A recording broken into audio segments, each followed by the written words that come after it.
Thank you, Bristol, Tennessee and Bristol, Virginia, for kicking off our Twin Cities 2020 celebration with the presenting of this joint city proclamation. The YWCA is happy to lead this community celebration that honors the hard-won success of those who worked tirelessly to ensure women's voices were heard at the ballot box.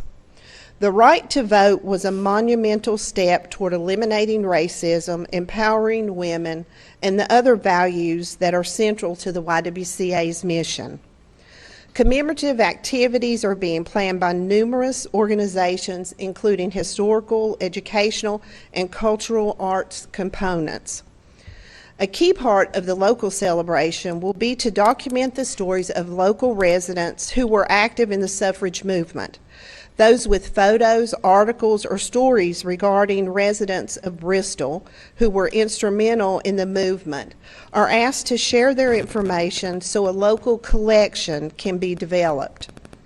Other activities include partnering with Believe in Bristol to organize a suffragist march for Independence Day, for the Independence Day Parade, a historical presentation at the Bristol train station, partnering with the Bristol Historical Association, wall art to be created on a building in downtown, educational displays at the public library.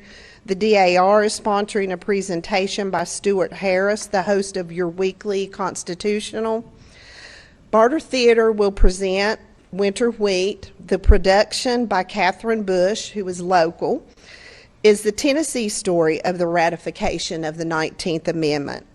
The story is inspired by the true life events of Feb Burns and her son Harry.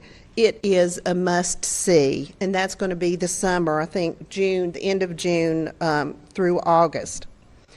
I will now introduce the YW TechGYRLS, who will be followed by a very important historical guest, a suffragist, Mrs. Jack Arnold, to share a bit of the 19th Amendment history.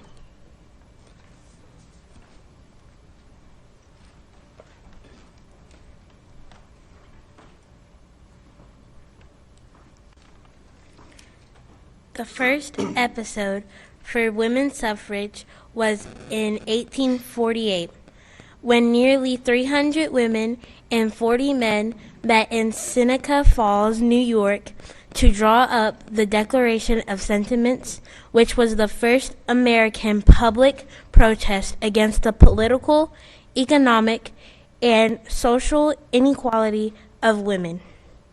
It was based on the language of the Declaration of Independence. We hold these truths to be self-evident, that all men and women are created equal. Throughout the 1850s, numerous national women's rights conventions and meetings were held, making it a strong movement. With the outbreak of the Civil War, women suspended their activities on their own behalf and devoted energies to the noble purpose of freeing the slaves. Over the next 70 years, many bold and passionate women dedicated their lives to the suffrage movement. Major national and international organizations came on the scene. In 1858, the YWCA was founded to protect and support women's issues, including the suffrage movement and labor laws affecting women and children. On June 4th, 1919, the 66th Congress passed the 19th Amendment to the Constitution of the U.S. It was now in the hands of the 48 states that a required ratification be won in 3/4 of those states. In the spring and summer of 1920, it becomes clear that there are 35 sure states that will ratify the amendment. All attention now turned to Nashville, Tennessee.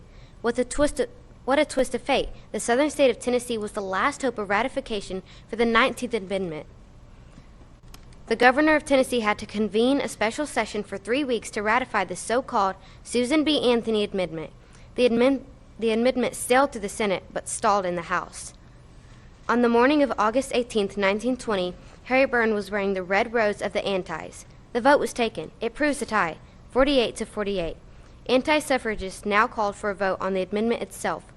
When the clerk, droning the roll call, reached the name of Harry T. Byrne, there was a moment of hesitation. Then, in a clear voice, Harry called, "Aye." The tie was shattered. Tennessee's ratification of the 19th Amendment granted 27 million women the right to vote had passed.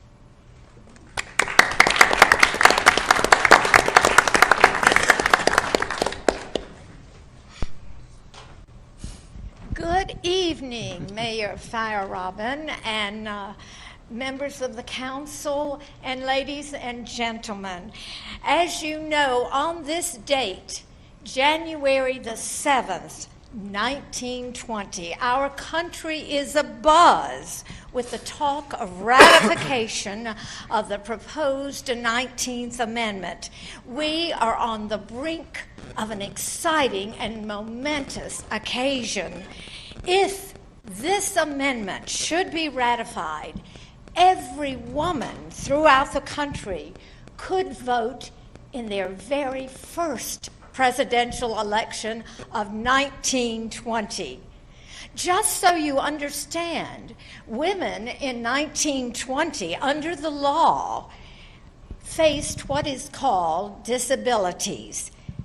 In most states, we are not allowed to vote for federal offices. We cannot run or hold federal positions.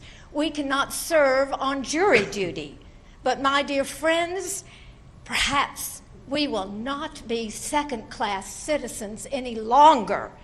It is an exciting year ahead. The first episode for women's suffrage, as you heard, was in 1848. Susan B. Anthony came on the scene in 1851. Please absorb that date, 1848.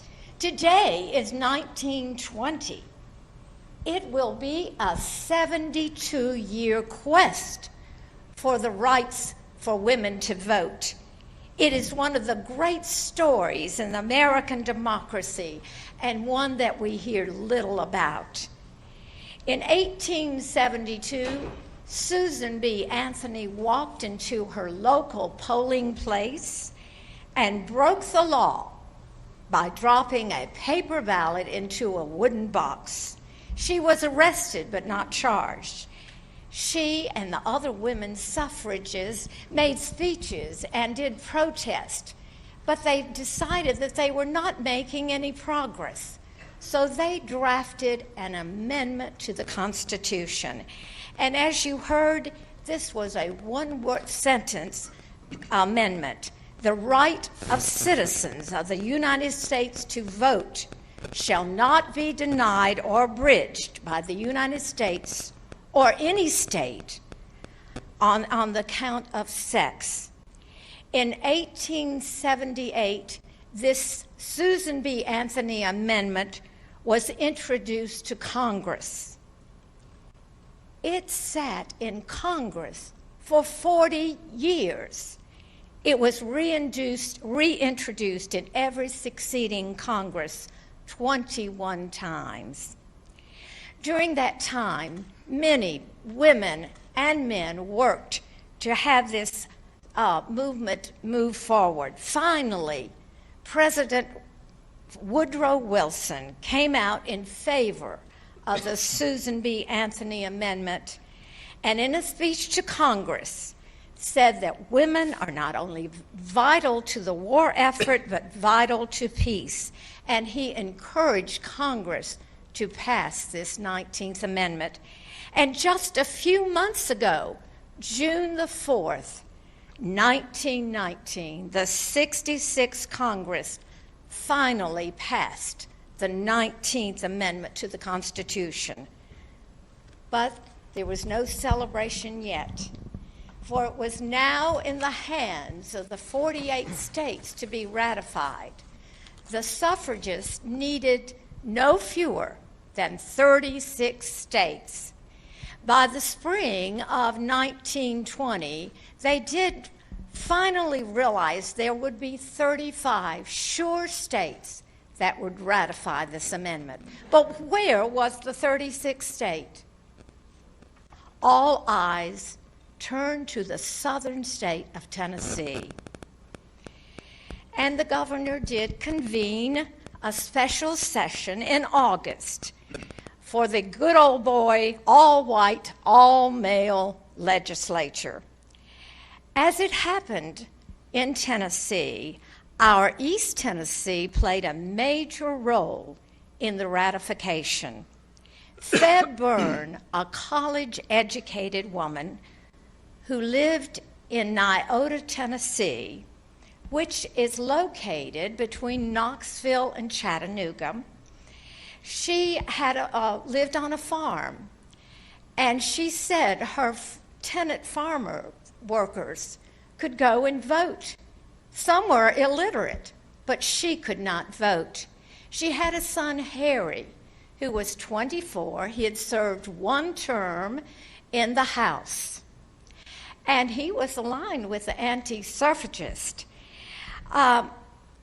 She was concerned about Harry and what he was thinking, and she read these bitter arguments by the anti-suffragist. And one morning she sat down on her porch and she wrote a letter to Harry. And now Harry was in Nashville, and he was faced with a great dilemma as he read and reread his mother's words. And I quote from this famous letter, "Dear son, I've been waiting to see how you stood, but have not seen anything yet. Hurrah, and vote for suffrage. Don't keep them in doubt. Be a good boy and help Mrs. Cat, but the rat in ratification," unquote. Harry did break the tie when the vote was taken, August the 18th, 1920. Tennessee's ratification passed, and 27 million women were given the right to vote. 8 days later, it became part of the U.S. Constitution, perhaps all because of a mother's letter to her son. Another interesting story from East Tennessee is right here in Bluff City. You may have heard of the Bluff City Mills. James Parks Worley was a state senator for 16 years.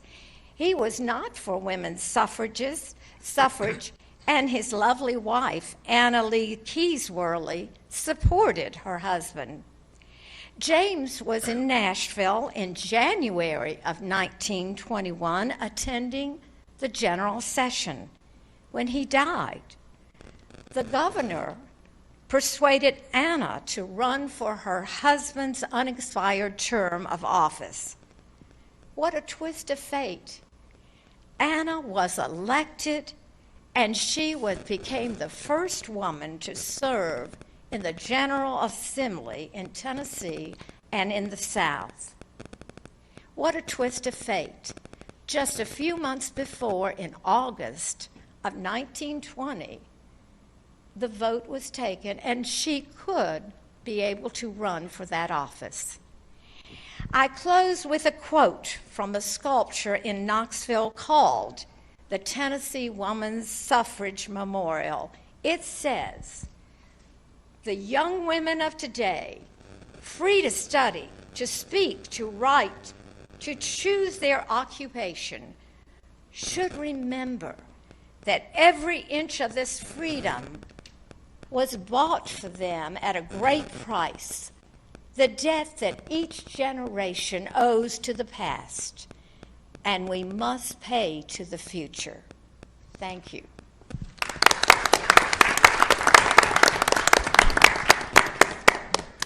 Thank you very much, Mrs. Jack Arnold and YWCA TechGYRLS and Kathy Waugh and Kathy TechGYRLS. We appreciate y'all so very much and look forward to a lot of different activities. I'll encourage, if there are people who have ideas or want to learn more, to contact the YWCA. And the planning, there is a planning group, and folks are welcome to become a part of that as well. And I'll also say that around us, people are planning different events, and Johnson City is planning a parade, and they have been learning about their history and women in their history who participated, and are finding some very interesting things that will help them to enjoy celebrating later on during this year. So thank you very, very, very much.